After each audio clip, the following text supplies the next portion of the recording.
ओम शांति। ओम शांति। ओम शांति।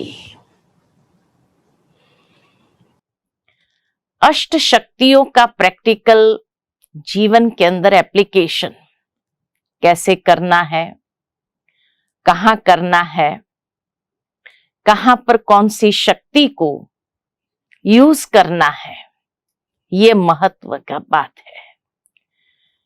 क्योंकि परमात्मा ने हम सभी को वर्षे के रूप में ये सारी दिव्य शक्तियां दी हुई है, परंतु कभी कभी ये शक्तियां होने के बावजूद भी हम सभी अनभिज्ञ है या हमें मालूम नहीं है। इसीलिए पुराने संस्कारों वश कभी कभी पुराने संस्कार इतने पावरफुल हो जाते हैं जो ये दिव्य शक्ति होने के बाद भी उसको हम यूज नहीं कर पाते हैं। समाने की शक्ति, और ये समाने की शक्ति को मैं एक कहानी के माध्यम से आरंभ करना चाहूंगी कि एक बार एक राजा था और उसके नगर में जो भी छोटे दुकानदार होते थे या कोई अपने ठेला लेकर के बेचने वाले होते थे, तो शाम के समय में राजा चक्कर लगाते थे अपने नगर में, और कभी कोई ऐसे ठेले वाले को देखते थे कि दो चार चीजें उसकी बेचने की बाकी रह गई है और वो प्रयास कर रहा है लेकिन फिर भी वो बिक नहीं रही है, तो राजा उसको खरीद लेता था और उसका दाम चुका करके उस व्यक्ति को उस पैसे के साथ घर रवाना करता था। तो एक दिन राजा शाम के समय में जैसे ही नगर में चक्कर लगाने निकले तो देखा कि एक खिलौना बेचने वाला बैठा है और उसकी ठेले के ऊपर 3 गुड़िया थी और वो 3 गुड़िया बिक नहीं रही थी, और वो जोर जोर से आवाज लगाता था जो भी पास हो रहे थे उसको कि गुड़िया ले लो, अनोखी गुड़िया ले लो। कोई ले नहीं रहा था। लास्ट में राजा उसके पास जाकर कहता है, अच्छा तो बताओ ये 3 गुड़िया कितने दाम में बेची तुमने? तो वो खिलौना बेचने वाला कहता है कि ये तीनों गुड़िया जो है उसके दाम अलग अलग है। पहली गुड़िया जो है उसका दाम 10 रुपया है, दूसरी गुड़िया जो है उसका दाम 100 रुपया है, और तीसरी गुड़िया जो है उसका दाम 1000 रुपया है। राजा ने कहा कि जब ये तीनों दिखने में एक जैसी है फिर दाम अलग अलग क्यों है? तो उस समय वो खिलौना बेचने वाला कहता है कि ऐसा है कि दिखने में तो ये तीनों एक जैसी है लेकिन तीनों की विशेषताएं अलग अलग है। क्या विशेषता है? तो कहा पहली गुड़िया जो है उसके कान में एक तार डालो तो दूसरे तरफ से निकल जाता है, उसका 10 रुपया है। दूसरी गुड़िया जो है उसके कान में भी छेद है लेकिन कान से तार डालो तो मुख से निकल जाता है,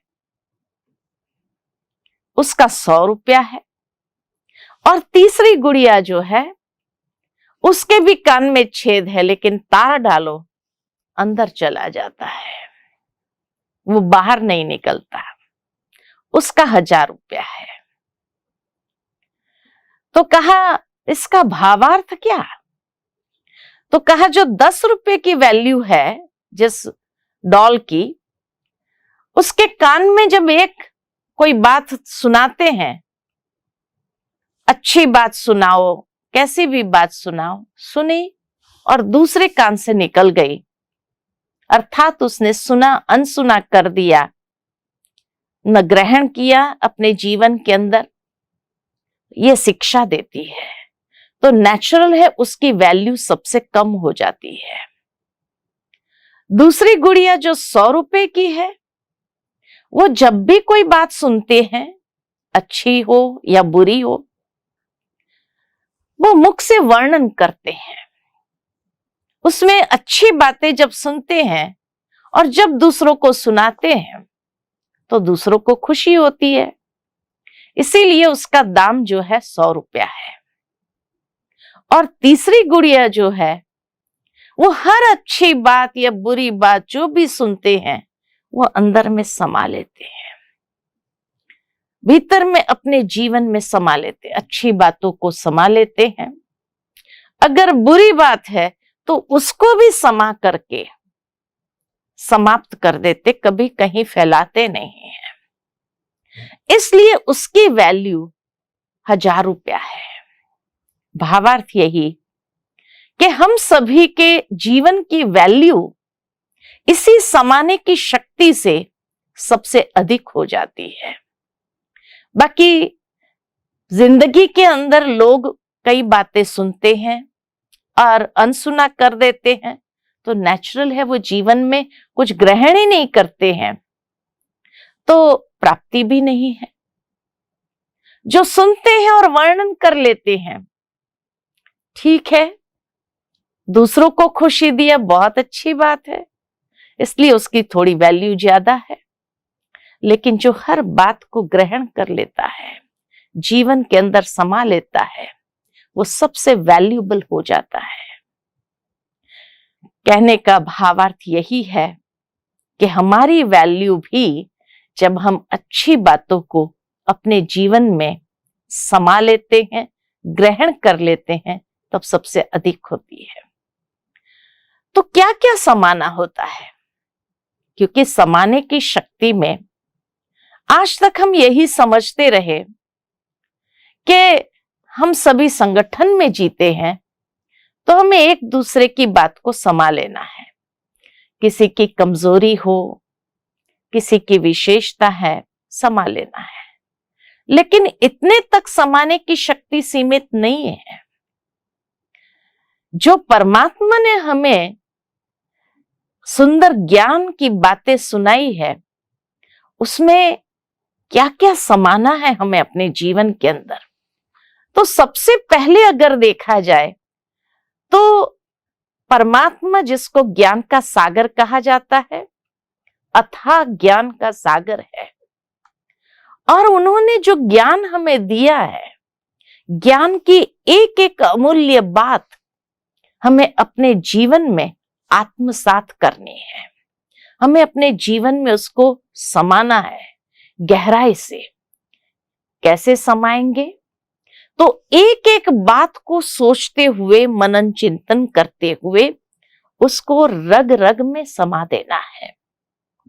उन संस्कारों को प्रत्यक्ष करने के लिए एक एक बात की गहराई में जाना है और अपने एक एक कर्मेंद्रिय के अंदर उसको समाना है।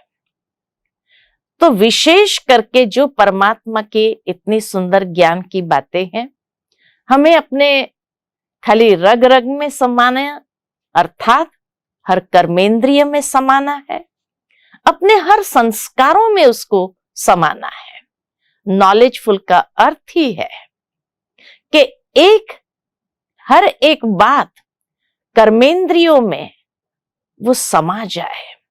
तो जैसे भोजन खाने से व्यक्ति को शक्ति प्राप्त होती है, भोजन खाया, हजम किया, तो वो शरीर में शक्ति बन जाती है। वैसे ही आत्मा भी शक्तिशाली तभी बनती है जब वो ज्ञान की एक एक बात को अपने जीवन में समा लेती है। कई बार कई लोग जो मिला उसको बांटा, अर्थात दान किया। दान करने की खुशी जरूर रहती है, लेकिन उसको जब स्वयं में समाते नहीं है तो शक्ति का अनुभव नहीं होता है। खुशी के साथ साथ शक्ति भी हमें चाहिए। तो जो समाता है, शक्ति अपने अंदर अनुभव करता है, साथ में जब बांटता है तब वो खुशी का भी अनुभव होता है। शक्ति जीवन के अंदर क्यों चाहिए? भावार्थ ये, ज्ञान की इतनी गुह्य बातें ईश्वर ने हमें सुनाई, उसको आत्मसात किया, ग्रहण किया, हजम किया, उसकी शक्ति को अनुभव किया, तो ये शक्ति हमें कहाँ काम आएगी? तो जीवन के अंदर जो विघ्न आते हैं, जो परिस्थितियां आती है, उसको ओवरकम करने के लिए, उसको पार करने के लिए, अर्थात स्वयं को निर्विघ्न बनाने के लिए हमें ये शक्ति की आवश्यकता है। इसीलिए भगवान कहते हैं कि ये ज्ञान की एक एक बात को जब संस्कारों में समाते हैं, अपनी कर्मेंद्रिय में, रग रग में उसको समाते हैं, वो शक्ति का अनुभव होता है और शक्ति के साथ स्वयं को समय पर निर्विघ्न अवश्य बना सकते हैं, क्योंकि उसको यूज करना है। कभी कभी जब उसको अप्लाई नहीं करते हैं तो छोटे छोटे विघ्न भी, छोटे छोटे ऑब्स्टिकल्स भी हमें बहुत डिस्टर्ब कर देते हैं। इसीलिए समाने की शक्ति को धारण करना है। अगर इन दोनों शक्तियों का प्रयोग किया जाता है, एक है सहन करने की शक्ति और एक है समाने की शक्ति, तो उसकी निशानी है कि सेकंड में अपने मन को एकाग्र कर सकते हैं। जहां चाहो, जब चाहो, बुद्धि उसी स्थिति में स्थित हो जाएंगी और स्वयं उस एकाग्रता के आधार पर भी स्वयं में जो प्राप्ति अनुभव करना चाहते हैं वो कर सकते हैं और हर परिस्थिति में स्टेबल रहते हैं। वह कहे जो अंदर में कभी कभी व्यर्थ विचार चलते हैं, तो समर्थ उसको चेंज कर सकते, उसको ट्रांसफर कर सकते हैं। तो स्वयं को निर्विघ्न बनाना, मन बुद्धि की एकाग्रता को विकसित करना और व्यर्थ संकल्प को समर्थ संकल्प में, शुद्ध संकल्प में सहजता से हम परिवर्तित कर सकते हैं। अगर थोड़ा भी समय और मेहनत लगती है तो समझो कि हमारे में यह शक्ति की कमी है, राइट?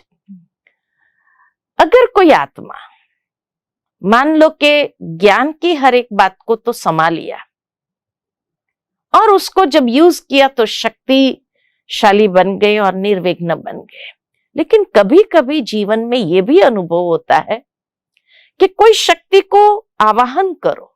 जैसे परमात्मा कहते हैं कि मैंने सारी शक्तियां वर्षे के रूप में बच्चों को दिया है, एक वर्षा मिला हुआ है, लेकिन फिर भी वो शक्ति काम क्यों नहीं करती है?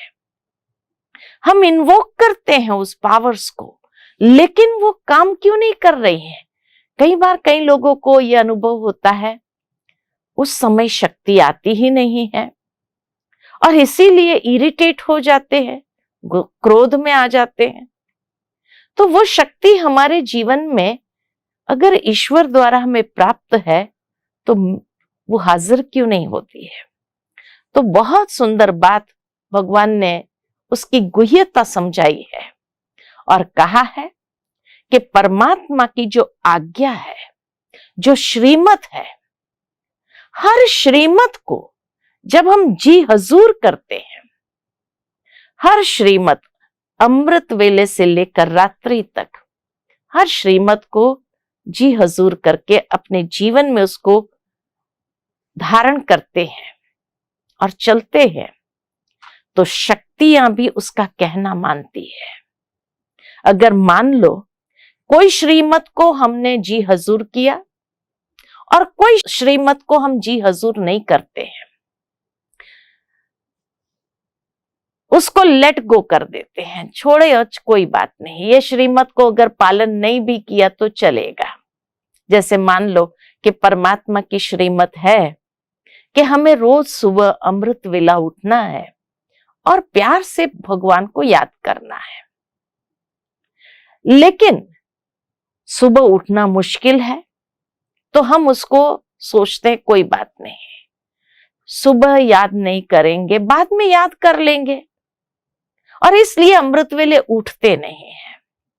अब जल्दी उठ करके परमात्मा को याद नहीं करते हैं, या उसकी जो दिन भर में भी सारी श्रीमत है उस श्रीमत में हम आज्ञा पालन नहीं करते हैं, तो परमात्मा ने यही बताया कि वो शक्तियां भी हमारा कहना नहीं मानती है, क्योंकि हमने ईश्वर की आज्ञा को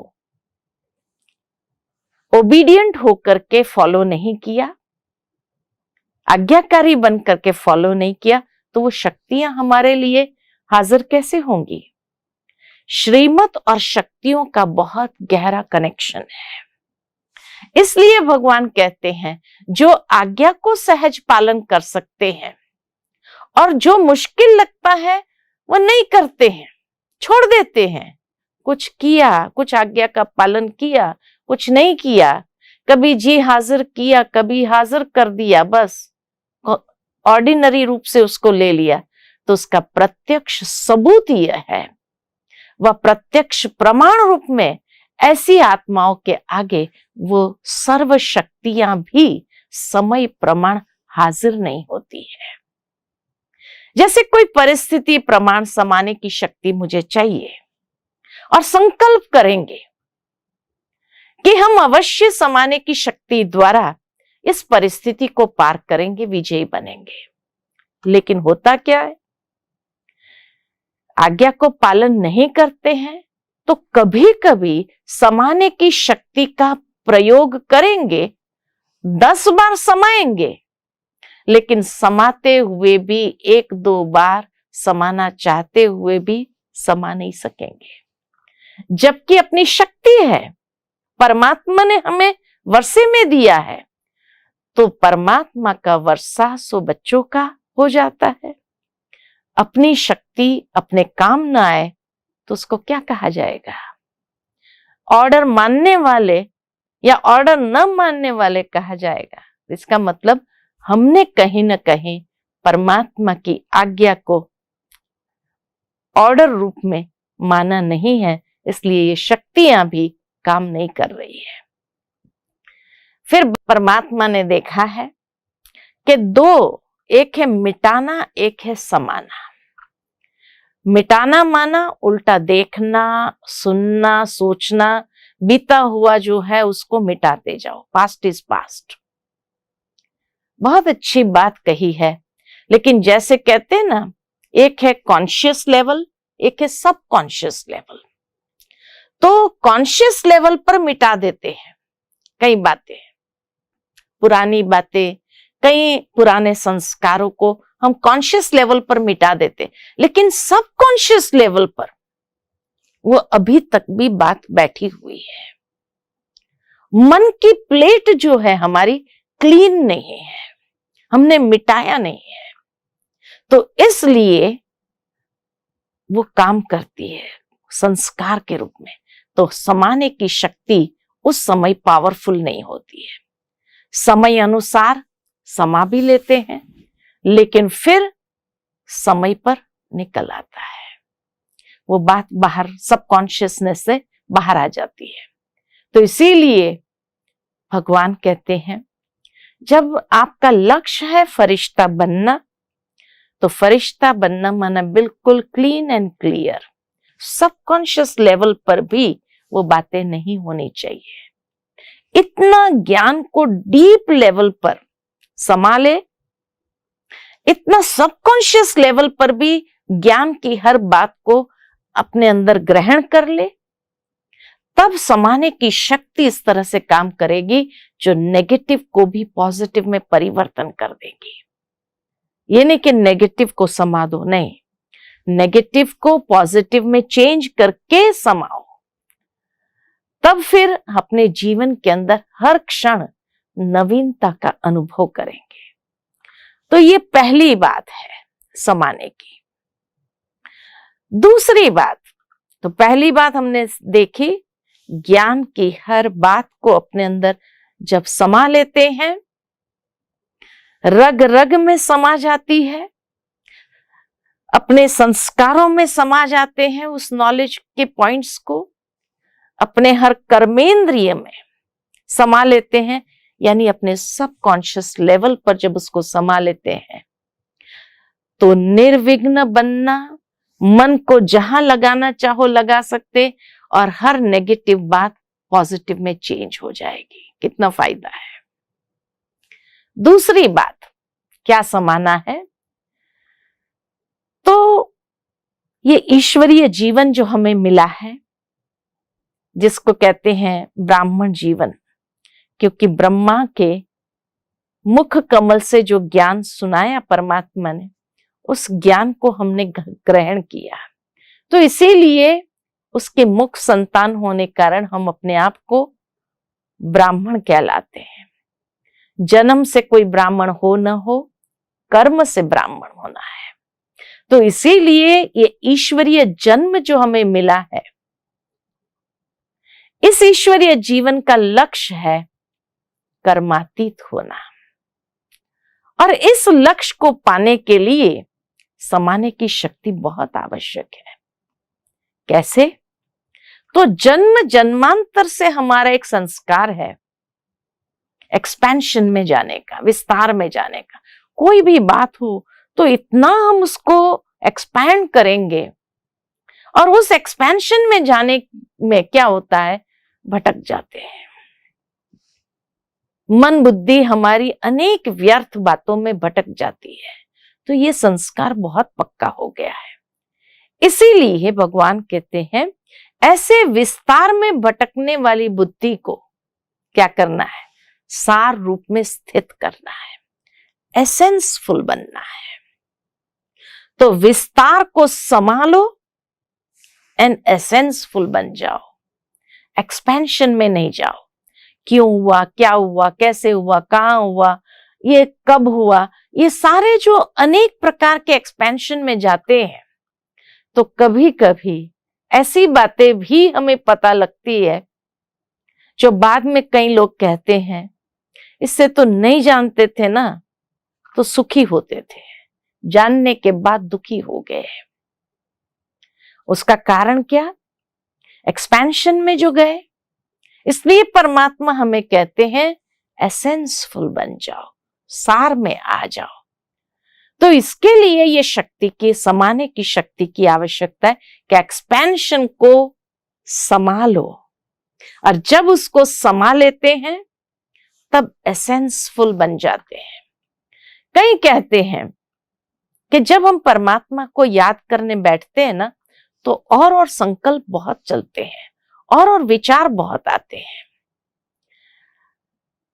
जब चाहे, जैसे चाहे विस्तार में आए, और समाने की शक्ति को यूज करके इसको कहते हैं मास्टर सर्वशक्तिमान। मास्टर सर्वशक्तिमान माना ही हर शक्ति को समय पर यूज करना।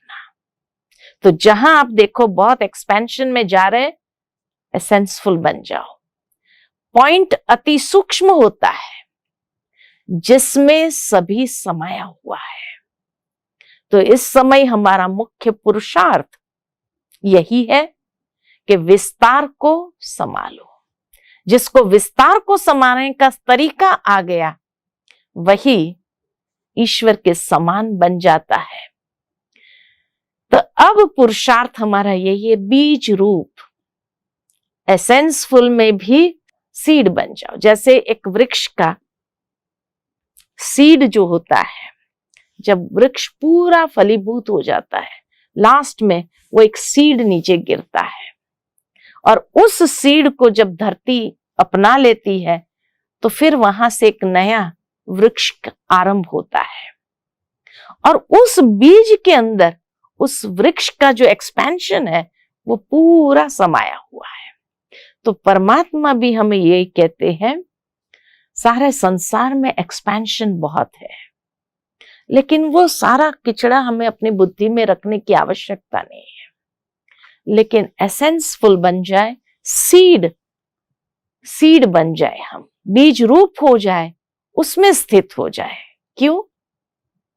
क्योंकि अभी हमें घर जाना है और घर जाने की तैयारी करनी है, तो विस्तार को तो समाना पड़ेगा ना बिंदी में। समय प्रमाण परमात्मा का डायरेक्शन हमें यही है कि सेकंड में साथ चलना है, तो विस्तार को संभालो। क्या क्या समाना है? शरीर का विस्तार है, प्रकृति का विस्तार है, सेवा का विस्तार है, अपने रहे हुए कमजोरी के संकल्प संस्कार उसकी प्रवृत्ति का विस्तार है। तो सर्व प्रकार की प्रवृत्तियों से न्यारे और परमात्मा के प्यारे बनना है।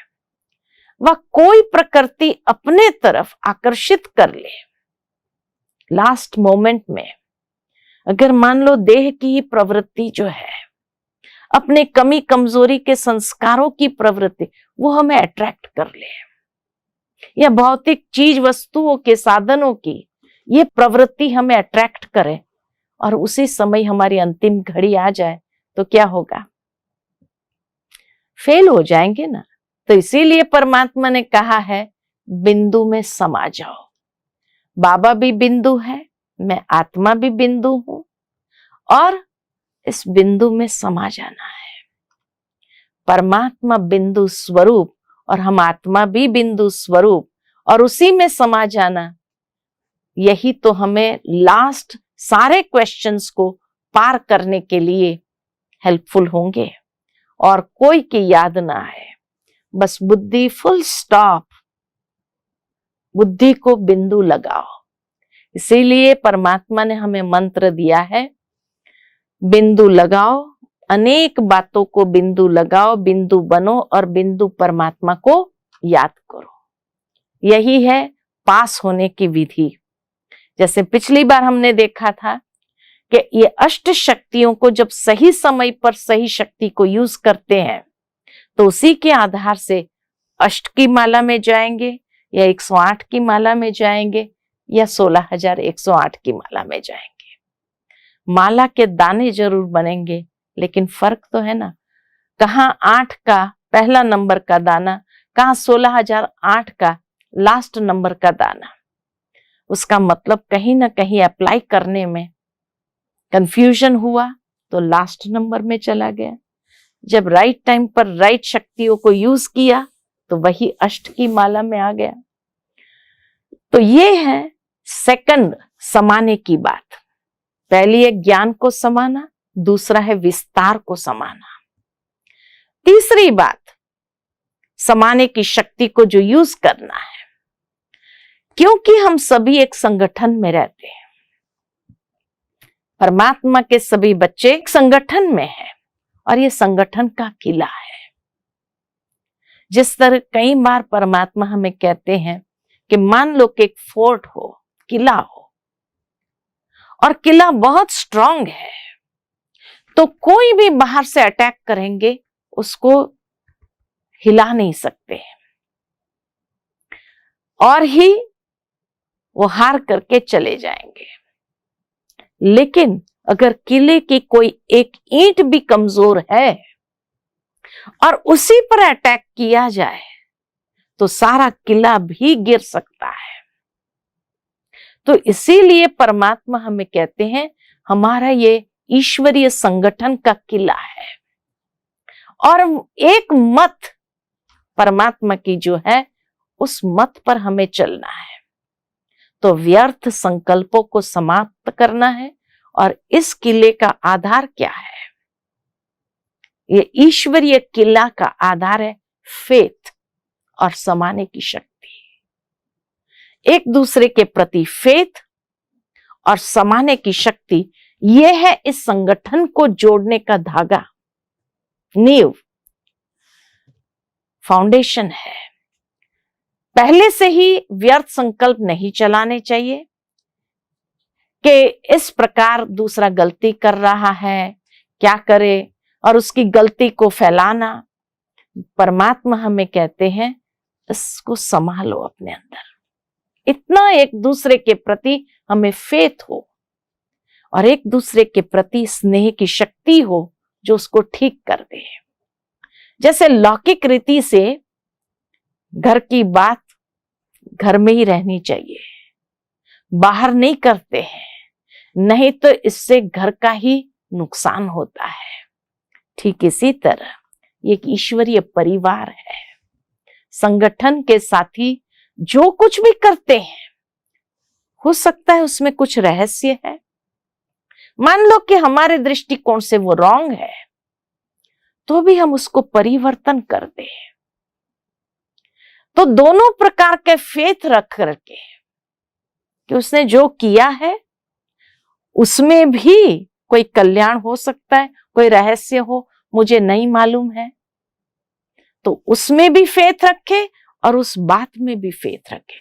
तो दोनों प्रकार से फेथ होगा तो एक दूसरे के संपर्क में चलने से ये संगठन की सफलता होती है।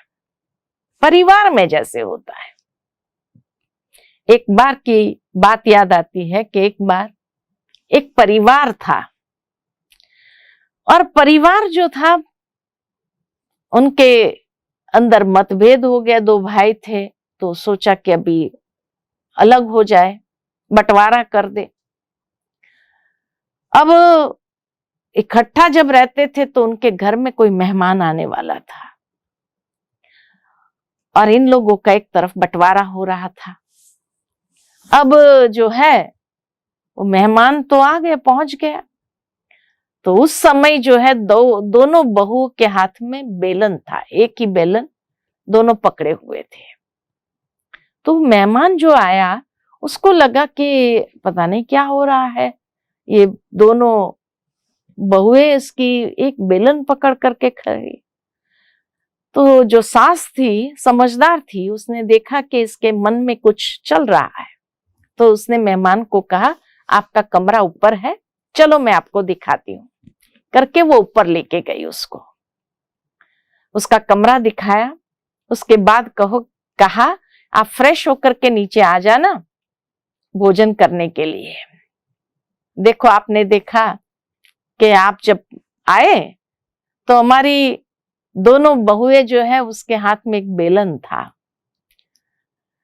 अब दोनों में इतना प्यार है कि वो बड़ी कहती है कि पूड़ी को मैं बेल लूं और छोटी कहती है नहीं पूड़ी को मैं बेल लूं, और दोनों एक दूसरे को कहती है कि नहीं तुम रहने दो, मैं करती हूं।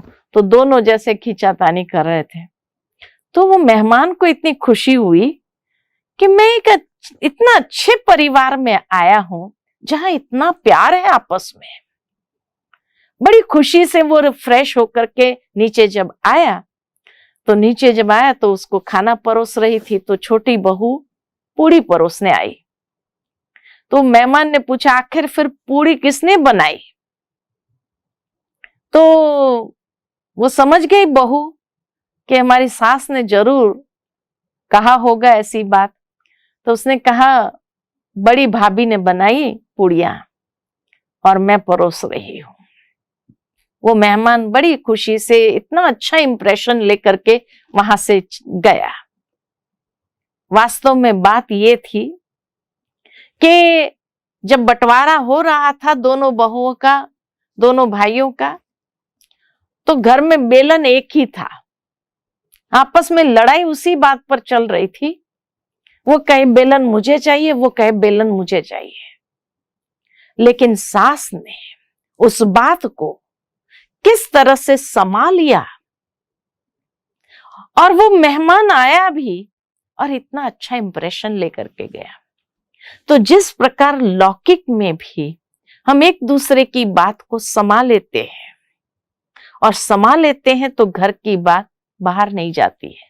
तो ईश्वरीय परिवार में भी, इस संगठन में भी कोई भी बात हो, किसी की भी गलती हो, उस गलती को भी संभाल लेना बहुत आवश्यक है, क्योंकि ये संभालने की शक्ति चाहिए। बीते हुए संस्कार को कभी भी वर्तमान समय में टैली न करो। पास्ट में जो हुई बातें हैं उसको प्रेजेंट में नहीं ले आओ। पास्ट हो गया, अब पास्ट को अगर प्रेजेंट में मिलाते हैं तो इससे संकल्पों की लंबी क्यों चल जाती है कि उसने ऐसा किया था, पास्ट में मेरे साथ ऐसा व्यवहार किया था, फिर मैं उसकी गलती को क्यों सुनाऊं, क्यों कहूं, क्यों ना कहूं उसको। तो क्या होता है, उससे संगठन जो मजबूत होना चाहिए वो मजबूत नहीं होता है। एक दूसरे में जो फेथ होना चाहिए वो फेथ समाप्त हो जाता है और परिवर्तन की प्रक्रिया चल रही है। परिवर्तन करने का फेथ या कल्याण करने का फेथ, जैसे दुनिया में आत्मज्ञानी जो होते हैं सिद्धियों का गायन करते हैं, वैसे हम सब संगठन का एक ही संकल्प हो, कोई भी बात देखी सुनी उसको संभालो तो वैल्यू बढ़ जाएगी, 1000 रुपीज हो जाएगी। आत्मिक दृष्टि और कल्याण की भावना हो। जब कोई भी बात के लिए कहते हैं अपकारियों पर भी उपकार करना, तो संगठन में एक दूसरे के प्रति रहम की भावना हो। जितनी हमारी रहम की भावना कम रहती है तो आत्मिक स्थिति का अभ्यास भी कम है। तो एक मत होकर के वातावरण को हमें बनाना है इस समाने की शक्ति के आधार पर। मानो कोई बात की भिन्नता भी आ जाए तो भिन्नता को भी समाओ। हर एक के कर्म व संस्कार को थोड़े समय के लिए अवॉइड कर लो तो उस आत्मा के ऊपर क्या होगा, संतुष्टता का बाण लग सकता है और ऑटोमेटिकली उसको अपनी अयथार्थ चलन का साक्षात्कार हो जाएगा। तो इसीलिए कहा, सहन करने के बाद अगर समाया नहीं, समाने की शक्ति को यूज नहीं किया तो क्या होगा। सहन किया, ये कमाल जरूर की, लेकिन कमाल का वर्णन कर कमाल को धमाल में चेंज कर दिया। अर्थात वहां झगड़ा गुस्सा जरूर हो जाएगा। अर्थात एक तो देह अभिमान, दूसरा फिर परचिंतन का रूप हो जाएगा और दोनों ही कर्म में आ जाते हैं। इसलिए परमात्मा हमें यही कहते हैं, जिस तरह बुजुर्गों का दिल फ्राक दिल बड़ी दिल होता है, जैसे वो सास ने अपनी दोनों बहुओं की बातों को समा लिया, छोटी दिल होती तो नहीं समा सकते हैं, बाहर जाकर वर्णन करते। कई बार क्या होता है, सहन, बहुत अच्छी बात ये कही, सहन कर लिया लेकिन समाया नहीं, तो सहन करने का जो कमाल किया वो समाने की शक्ति न होने के कारण धमाल हो जाती है। कैसे? जैसे मान लो कि घर परिवार के अंदर सास है, बहू है, अक्सर वहां पर एक दूसरे की बात को समाना, एक्सेप्ट करना, एक दूसरे को एक्सेप्ट करना नहीं हो पाता है संस्कारों के कारण। और जब एक्सेप्ट नहीं कर पाते हैं तो एडजस्ट करना भी मुश्किल होता है, एक दूसरे की बात को एकोमोडेट करना भी मुश्किल होता है। अब सास ने कोई 10 बातें किया, बहू ने एक एक बात सहन कर लिया, ये उसकी महानता थी। परंतु मान लो वो अपने अंदर समा नहीं सकी और पड़ोस में जाकर के उसकी फ्रेंड थी, उसको जाकर के उसने सब सुनाया कि मेरी सास मुझे बहुत तंग करती है, मेरी सास मुझे बहुत परेशान करती है। जाकर के सारा भाई अपने दिल को हल्का कर दिया, खाली कर दिया, सुना दिया। अब हल्का करके अपना मन आ गई वो। अब उसकी फ्रेंड समा नहीं सकी तो अपनी मां को सुनाया कि देखो इसकी सास उसको कितना परेशान कर रही है, ऐसी ऐसी बातें कहती है। अब वो बेचारी, उसको सहन करना पड़ता है। उसने अपनी मां को सुनाया। अब मां को सुनाया तो एक दिन दोनों सहेली घूमने गई थी बाहर मार्केट में, तो ये सास आकर के पड़ोसी के घर में बैठी। तो उस समय वो पड़ोस की जो उसकी फ्रेंड की मां थी वो सलाह देने लगती है उस सास को कि अभी इस एज में आपको छोड़ देना चाहिए, आपको ऐसा नहीं करना चाहिए, ये नहीं बोलना चाहिए, ऐसा करना चाहिए, ऐसे सलाह देना शुरू करते हैं। अब वो सास जो है वो पूछती आपको कैसे पता चला? वो कहते हैं कि ऐसी बात है कि आपकी बहू जो है, उसकी सहेली मेरी बेटी जो है उसके पास आकर के सुना रही थी, तब मैंने ये बात सुनी, तभी मैं आपको कह रही हूं। अब वो सास उस समय तो कुछ नहीं बोलती है, घर जाती है, लेकिन जैसे ही बहू आएगी तो क्या होगा, फिर धमाल होगी। तो सहन किया बहू ने, इसकी महानता थी, लेकिन समाया नहीं, पड़ोस में जाकर के बोल दिया। तो वो पड़ोसी जब बिन मांगे सलाह देने लगते हैं तो वो फिर आग में घी डालने वाला काम हो जाता है, तो धमाल शुरू हो जाती है। इसलिए परमात्मा हम बच्चों को यही कहते हैं कि बड़ी दिल रखो, छोटी दिल नहीं होती है। जिस तरह ब्रह्मा बाप ने भी सभी की कमजोरियों को समाया, तभी तो ये ईश्वरीय विश्वविद्यालय की स्थापना हुई। जितने भी भाई बहने आए थे, कोई संपूर्ण तो नहीं आए थे ना, हर एक की कमी कमजोरी को जानते हुए भी समाया ना, और श्रेष्ठ बनाया। तो ऐसे ही परमात्मा कहते, आप भी निमित्त बनो, एक दूसरे की बात को सोचो नहीं, सुनने वाले को भी सुनने वाला बनाना, ये हमारा काम है। वह छोटे हैं, बड़े होकर के बड़ों को बदलना है। छोटे तो होते ही कभी कभी नटखट होते हैं, तो उनकी कमजोरियों को देखना नहीं, बुजुर्ग बन जाओ, अर्थात समझदार बन करके एक दूसरे की कमी कमजोरी को भी समाने वाले बन जाओ। एक तो वरदान लेने के पात्र बन जाएंगे और सदा दाता बन करके रहना है।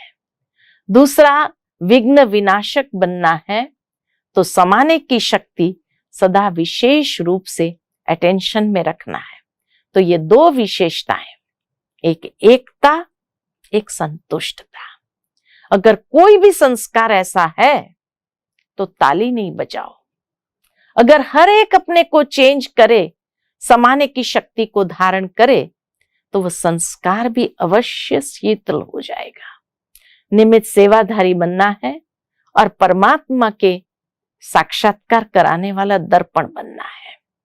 तो इसीलिए कहा, संगठन को मजबूत करने के लिए भी हमें समाने की शक्ति बहुत आवश्यक है। तो पहली बात सुनी हमने, ज्ञान की एक एक बात को समाना है। दूसरा, विस्तार को समाना है, सार रूप बन जाना है। तीसरा, संगठन को मजबूत करने के लिए हमें एक दूसरे की कमजोरियों को समाना है और समझदारी से उसको परिवर्तन करके चलना है।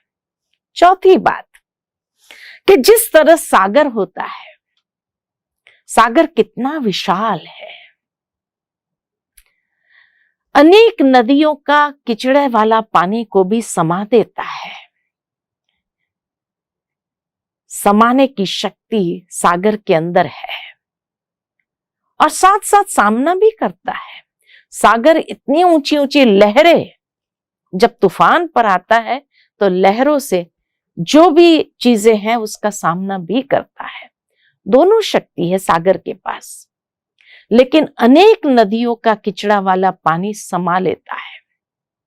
सारा किचड़ा समाता जाता है, भारी चीज को अंदर ले लेता है और हल्की चीजें होंगी तो लहरों के द्वारा किनारे पर फेंकता जाता है।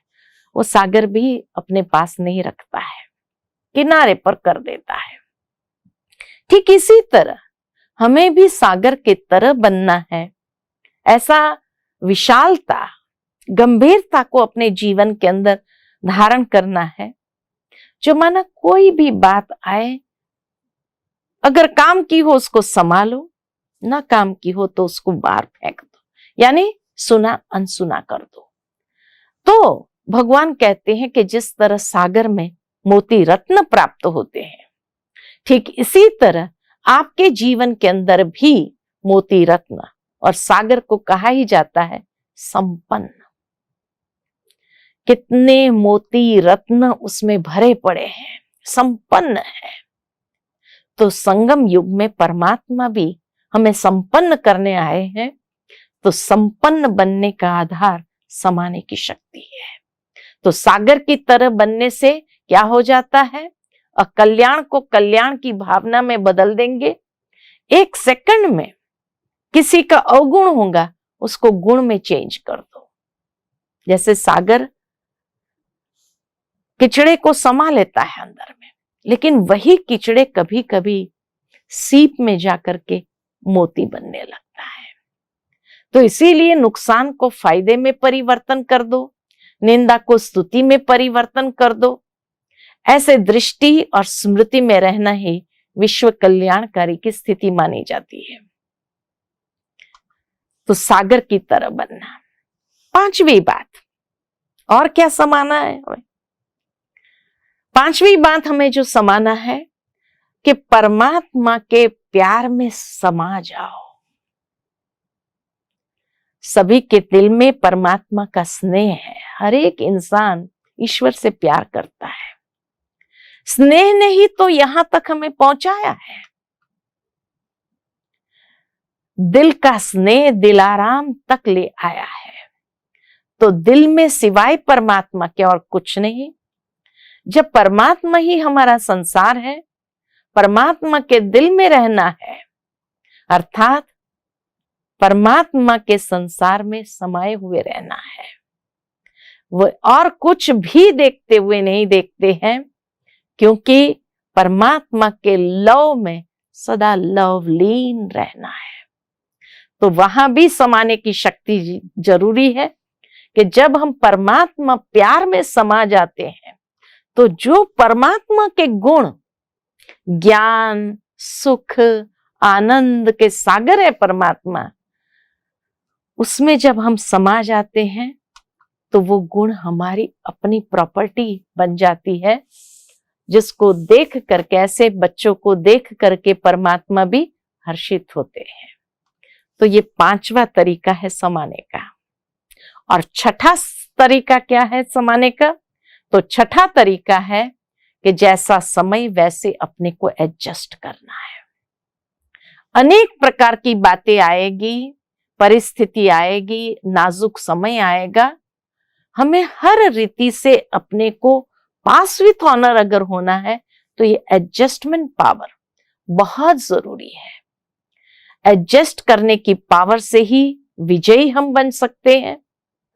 जिस तरह ब्रह्मा बाबा को देखा, बच्चों के साथ बच्चे, बड़ों के साथ बड़े, बहनों के साथ उस तरह की एडजस्टमेंट किया बाबा ने।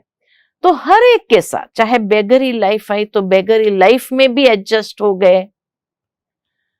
जब ब्रह्मा बाबा शाहूकारी वाला जीवन जीते थे तो उसमें भी, लेकिन हर प्रकार की लाइफ में ब्रह्मा बाबा एडजस्ट हो गए। ठीक इसी तरह समय एक जैसा नहीं रहता है। कभी कैसा समय, कभी कैसा समय, कभी कैसी परिस्थितियां, कभी कैसी परिस्थितियां, कैसी बातें आती है, लेकिन हर बात में अपने आप को एडजस्ट कर लेना, समा जाना उसमें। कैसी भी परिस्थिति हो, चाहे अच्छी हो, चाहे हिलाने वाली हो, लेकिन हर समय, हर सर्कमस्टेंस के अंदर अपने को एडजस्ट कर लेना है। कंपनी में हो या अकेले है, दोनों में एडजस्ट करना, यही तो ब्राह्मण जीवन की विशेषता है। माथा को भारी नहीं करना है। ऐसा भी नहीं संगठन है माथा भारी हो जाए, नहीं, माया का दरवाजा ही है। चाहे अपने में एडजस्ट नहीं होते, चाहे सेवा में, चाहे संबंध में, कहीं ना कहीं एडजस्ट न होने देना, ये माया का तरीका है। जिसमें एडजस्ट होने की शक्ति है, उसमें सहन शक्ति, अंतर्मुखता, सब गुण स्वतः आ जाते हैं। तो इसीलिए परमात्मा हमें कहते हैं कि एडजस्ट होने में भी अर्जुन बन जाओ। कहा जाता है जो ओटे सो अर्जुन, जो पहला करे सो अर्जुन। तो इसी तरह पहले आप होना चाहिए। कोई भी ऐसी बात हो, चांस देना है तो पहले आप करो। किसी को भी आप कहेंगे प्लीज आप, पहले आप, तो कितनी खुशी उसको होती है। और जहां मुझे परिवर्तन करना है, तो वहां पहले मैं बनूं।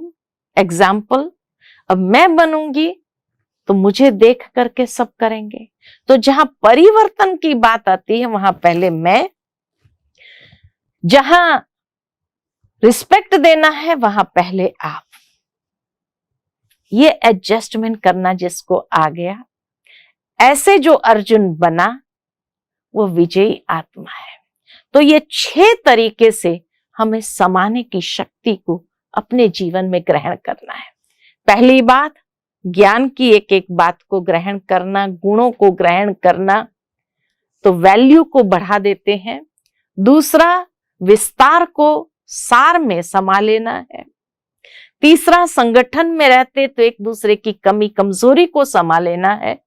चौथा, सागर की तरह बन करके अनेक नदियों के पानी को भी, अनेक लोगों की बातों को भी समा करके उसको चेंज करना है पॉजिटिव में।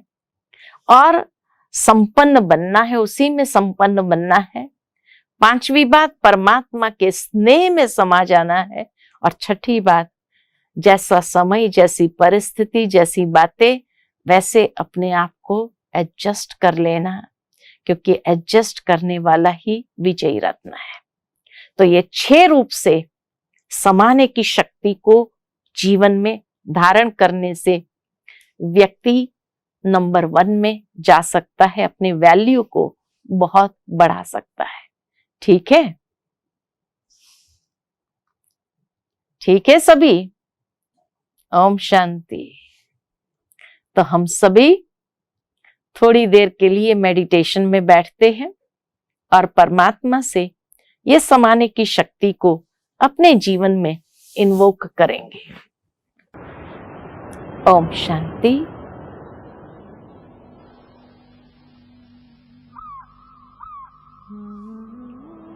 स्वयं को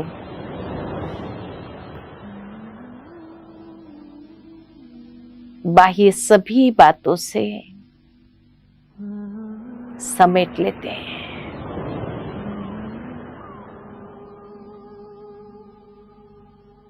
और सार रूप में एसेंसफुल बन करके बिंदु स्वरूप में स्वयं को देखते हैं। महसूस करें भ्रुकुटी की मध्य में मैं अति सूक्ष्म दिव्य चैतन्य शक्ति आत्मा हूं।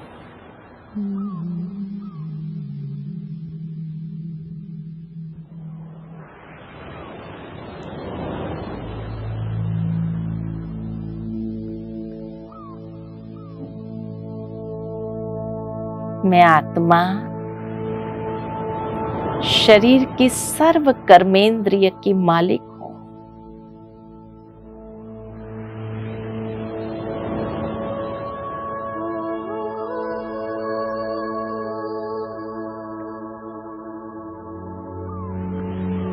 धीरे धीरे अपने मन और बुद्धि को ले चलते हैं ईश्वर के सानिध्य में।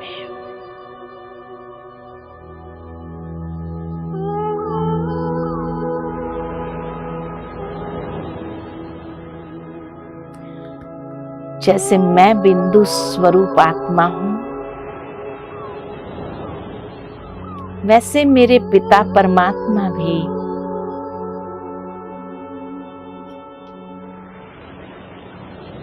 अनंत प्रकाशमान दिव्य तेजोमय स्वरूप ज्योति बिंदु रूप है।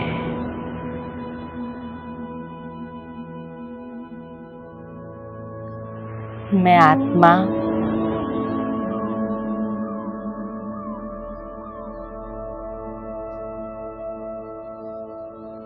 परमात्मा के सानिध्य में स्वयं को देख रही हूं। और परमात्मा के सर्व गुण और शक्तियों को स्वयं में समाती जा रही हूं।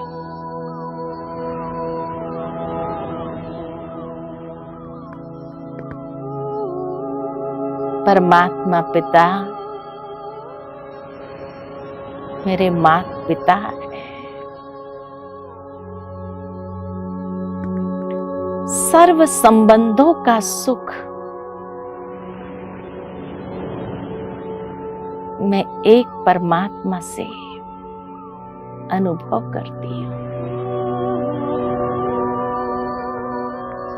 और परमात्मा के प्यार में समा जाती हूं।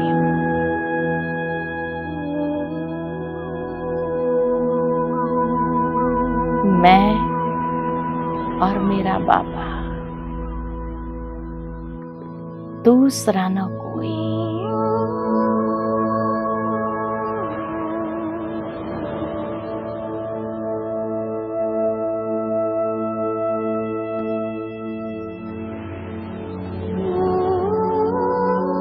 कितनी सुंदर ये लवलीन स्थिति है।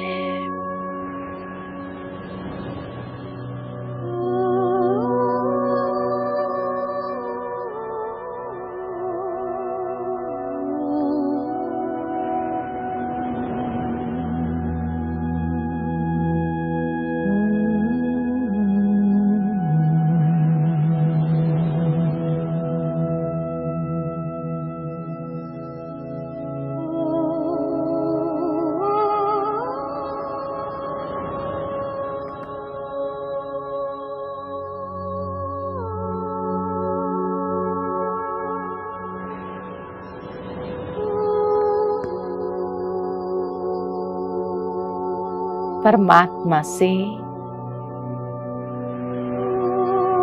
सर्व शक्तियों को स्वयं में अनुभव करते हुए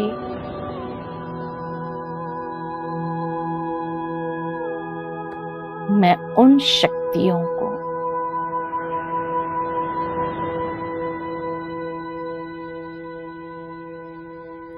अनेक आत्माओं तक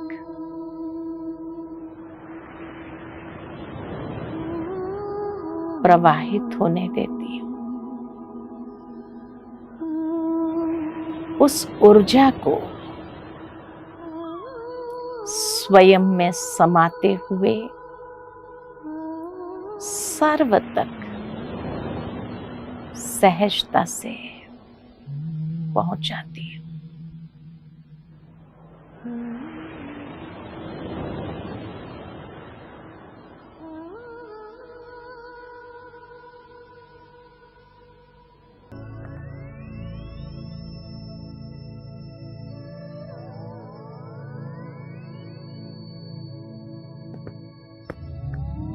धीरे धीरे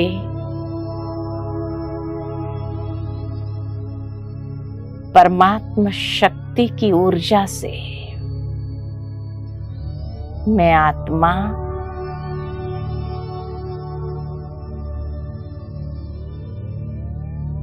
पावन बनती जा रही हूं।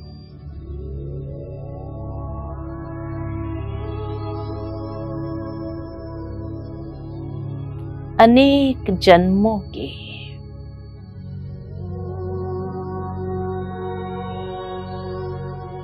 अशुद्धियां जलकर समाप्त हो रही है। परमात्मा की याद से मेरा मन निर्मल होता जा रहा है।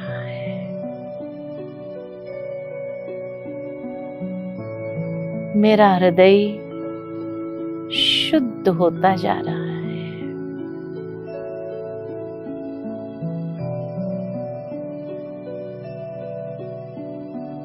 मेरे संकल्प और भावनाओं में शुद्धिकरण हो रहा है।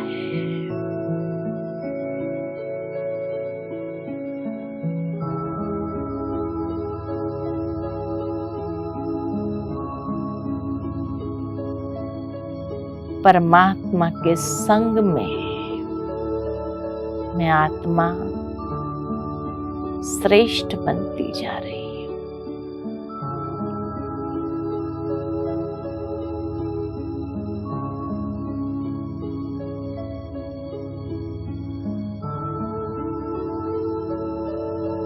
कितनी शक्तिशाली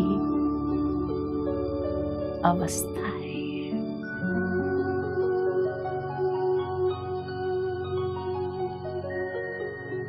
जिस तरह परमात्मा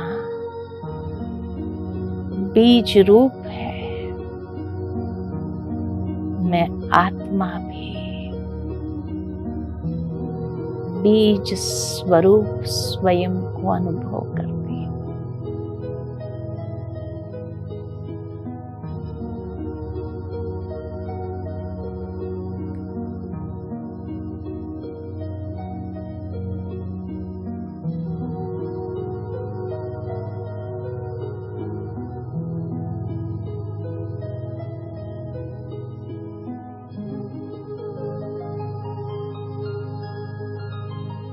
धीरे धीरे अपने मन और बुद्धि को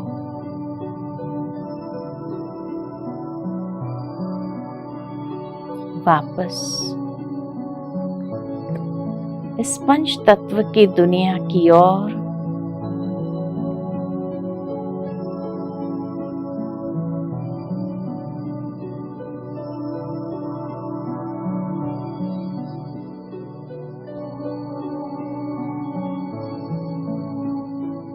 प्रकृति के मध्य में स्थित होती हूँ। नई ऊर्जा और शक्ति से। ओम शांति शांति।